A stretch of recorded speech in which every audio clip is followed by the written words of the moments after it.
তোমরাও কি আমার মতো এইভাবে তোমাদের ফ্রেন্ডকে গিফট করতে চাও?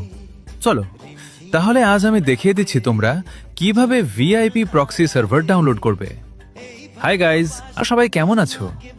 আজ আমি তোমাদের বলবো তোমরা কিভাবে ভিআইপি প্রক্সি সার্ভার ডাউনলোড করবে। পুরো ভিডিওটা দেখবে, না হলে বুঝতে পারবে না। প্রথমে তোমরা তোমাদের FF Max ডিলিট করে দিবে, তারপর প্লে স্টোরে গিয়ে টেরাবক্স অ্যাপটা ডাউনলোড করে সাইন আপ করে নেবে। এরপর এই ওয়েবসাইটে যাবে, তারপর তোমাদের কাছে এইরকম একটা পেজ ওপেন হবে।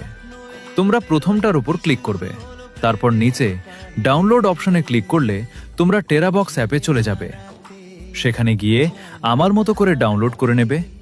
ডাউনলোড হয়ে গেলে অ্যাপটা ইনস্টল করে নেবে, তারপর গেমটা ওপেন করবে।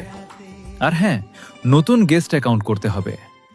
সবকিছু করার পর যখন FF এ লগ ইন করবে, তোমাদের উপরের দিকে একটা UID আর লিঙ্ক দেখাবে, সেটার স্ক্রিনশট নিয়ে নেবে। তারপর গুগল লেন্সে গিয়ে ওই দুটো কপি করে নেবে। লিঙ্কটা গুগলে সার্চ করবে, তারপর এইরকম একটা পেজ ওপেন হবে। অনেক অ্যাড আসবে, একটু ব্যাক করে নেবে। এরপর 5টা স্টেপ কমপ্লিট করতে বলবে। তোমরা UID দিয়ে 5টা স্টেপ কমপ্লিট করে নিলে তোমাদের কাছে কংগ্রাচুলেশনস লেখা দেখাবে। তারপর তোমরা গেমে যাবে, তোমাদের প্রক্সি সার্ভার ওপেন হয়ে যাবে। আর তোমরা এখান থেকে তোমাদের ফ্রেন্ডকেও দেখাতে পারবে। আমার কমেন্ট করো, লিংক তোমাদের DM এ চলে যাবে। Bye guys, love you all.